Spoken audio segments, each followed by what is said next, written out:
All right, so today we're diving into some pretty heavy stuff. Conspiracy theories, actually. Yeah. You gave me these excerpts from William Cooper's Behold a Pale Horse, Right. a book that really kind of shook up the world of conspiracy theories when it came out back in 91. Yeah, definitely a classic in that world. It's not just some light reading, you know. No. This is Cooper laying out his view of government secrets, cover-ups, this whole concept of a new world order, Mm-hmm. all kind of tied in with his own personal story, which is pretty wild in itself. Oh, absolutely. His life is like something out of a movie. Yeah, so we're going to dig through these excerpts today, pull out some of the most interesting parts, and see what we can make of it all. Sounds good to me. What really strikes me is that Cooper doesn't just, present these theories in a vacuum. Right. He really emphasizes how his own life experiences shaped his beliefs. Oh, absolutely. And he actually uses the term sequential coincidences to describe these events that seemed random at the time, but when you look back, they form a pattern. Almost like he was being guided toward a certain destiny. Yeah, exactly. Like there was some greater purpose at play. And these events aren't exactly everyday occurrences. No, not at all. Like there's this story about his great-grandmother during an Indian uprising. Oh, right. The one where she's living in a dugout as a newlywed and a war party shows up. Yeah, and instead of panicking, she invites them in, feeds them. It's incredible. She's one of the few people in the area who isn't attacked. And Cooper saw this as the first in a long line of these coincidences. Like it set the stage for the rest of his family history. Yeah, it's like these events were shaping his family's destiny for generations. Right. And it's interesting because his own life was also filled with these extraordinary situations. I mean, even his father sounds like a remarkable figure. Coop. Cooper describes him as this John Wayne type, always getting into some kind of mischief. Yeah, he definitely had that larger-than-life personality. That tough, independent spirit, which you can definitely see reflected in Cooper's own willingness to challenge authority and question the accepted narrative. Absolutely. It's like he inherited that from his father. And then there's the close bond he had with his twin siblings, Ronnie and Connie. Oh, right. They grew up abroad, often unable to even communicate with the people around them. Which really forged a strong connection between them. They had to rely on each other for everything. It makes you wonder how all these experiences shaped his worldview, Yeah, for sure. The close family ties exposure to different cultures, even these encounters with danger. It seems like they planted the seeds for his later fascination with conspiracies and hidden truths. Like he was always searching for something beneath the surface. Right, and it's fascinating how those seeds continued to grow during his time in the Navy. His submarine service especially sounds like it was filled with chilling encounters. Yeah, from a damaged bow plane to a torpedo that actually pierced another sub's sail. Wow. It sounds like something out of a movie. And then there's this incident where he sees something he wasn't supposed to see, leading to this really tense meeting with the captain shrouded in secrecy. Right, and it seems like this incident in particular really solidified his suspicions about hidden forces at play. Like agendas beyond our everyday understanding. Exactly, like there was a whole other world operating in the shadows. So it wasn't just about what he experienced, but the secrecy surrounding it. Yeah, the cover-up. Like those submarine incidents were a glimpse behind the curtain, making him question everything. Right, it made him realize that things weren't always as they seemed. And this skepticism continued after his Navy days, eventually leading him down this path of conspiracy research. He really became obsessed with uncovering the truth. And he faced a lot of obstacles along the way. Oh yeah, financial struggles, accusations of being a government agent himself.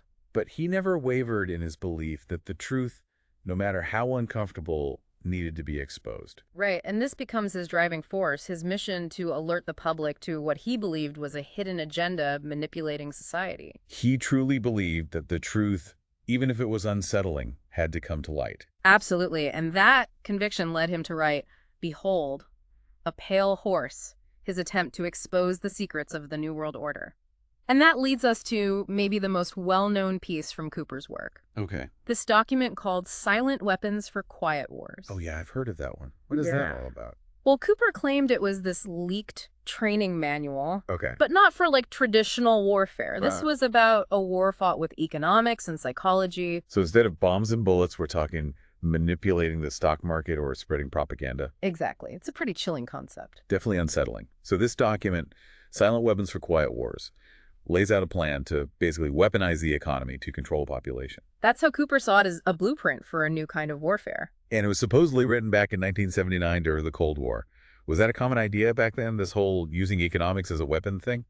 It definitely reflects those anxieties of the era, the fear of communist infiltration, and this idea of a silent war happening through propaganda and subversion. Right, so even the origin of this document is a mystery. Yeah, there's still debate about whether it was actually a leaked document or maybe some cleverly crafted disinformation. Wow.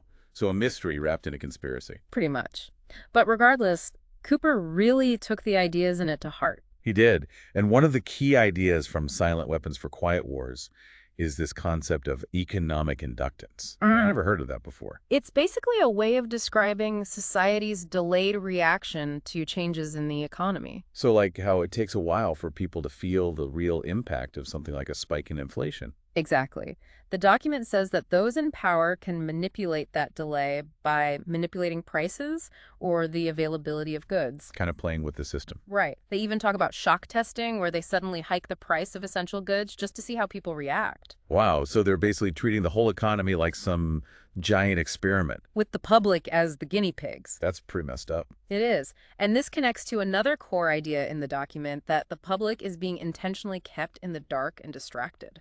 Classic strategy. Keep them entertained, and they won't notice the real levers of power. Exactly. It argues that they use things like the education system and the media to create a population that's easily controlled. Wow. And Silent Weapons for Quiet Wars goes even further by emphasizing the role of surveillance. Oh, yeah. It paints this really unsettling picture of the kind of personal data that's being collected. Like what kind of data? They talk about things like drug sensitivities, reactions to stimuli. It gets pretty creepy. Definitely. And what's the point of all this data collection? Well, according to the document, it's all about building a detailed profile of every individual, Okay. understanding their fears, their weaknesses, their desires. So they can predict and control their behavior. Exactly. And Cooper believed that this was all part of a much bigger plan orchestrated by specific groups and institutions. The ones he believed were behind this whole New World Order conspiracy. Right, he saw a common thread running through various secret societies. Like which ones? Groups like the Illuminati, the Freemasons, the Knights Templar, even Skull and Bones. Skull and Bones. Isn't that super secret society at Yale? The one with all those powerful members? Yeah. What did Cooper think their role was in all this? He believed that these organizations, even though they seemed separate, were all working towards the same goal. Which was To manipulate world events and eventually bring about a one-world government. a one-world government. Is that even possible? That's what Cooper believed. Wow. So it wasn't just about secret societies. Cooper also talked about more mainstream organizations like the Council on Foreign Relations, the Trilateral Commission, the Bilderberg Group, He saw them as being complicit in this plan for global domination. with their powerful members from politics, finance, media. Right, he even singled out figures like George H.W. Bush and his alleged connections to these groups. So it's all connected. In Cooper's view, yes. Yeah. And of course, no good conspiracy theory is complete without the Vatican. Right. What did Cooper have to say about the church? Well, he pointed to groups like the Knights of Malta and their supposed connection to the Vatican, even suggesting that the Pope himself might be involved in this grand conspiracy. Seriously, the Pope? Yeah, he found all sorts of hidden meanings in symbols like the all-seeing eye that appears on Pope John XXIII's personal cross. Wow. This is where we really get into Cooper's more out there claims. Right. We're talking alien landings, secret government agencies, even an alleged joint U.S.-Soviet alien base on the moon. It gets pretty wild. It does. It really captures the imagination. Yeah. So Cooper really dives into ufology. He does. He talks about things like the alleged 1954 alien landing at Edwards Air Force Base. Oh, yeah, I've heard of that one. Yeah. Where President Eisenhower supposedly met with extraterrestrials. That's the one? And he even goes further, talking about MJ-12. This secret group supposedly formed to manage the government's interactions with aliens. Right. And then there's the claim that the U.S. recovered advanced technology from crashed UFOs, which led to a whole secret arms race. So we're basically living in a sci-fi movie. According to Cooper, we might be. And he didn't shy away from more earthly conspiracies either. He also claimed that the CIA was trafficking drugs to fund black budget projects. Seriously? Yes, since CIA dealing drugs. that was his claim. And he also suggested that there was a high-level cover-up of the Kennedy assassination. Okay, so he was basically saying that nothing is what it seems. Right, that there are powerful forces manipulating events behind the scenes and keeping the public in the dark. It's a pretty compelling narrative, even if some of the details are hard to believe. It is.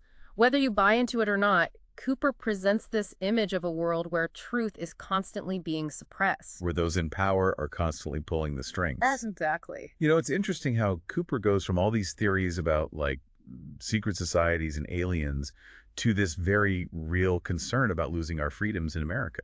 Yeah, it's like he's saying, okay, maybe you don't believe all that other stuff, but this is something we should all be worried about. Right. It's a bit closer to home. Definitely. And this is where he really focuses on groups like FEMA, the Federal Emergency Management Agency. FEMA. Yeah.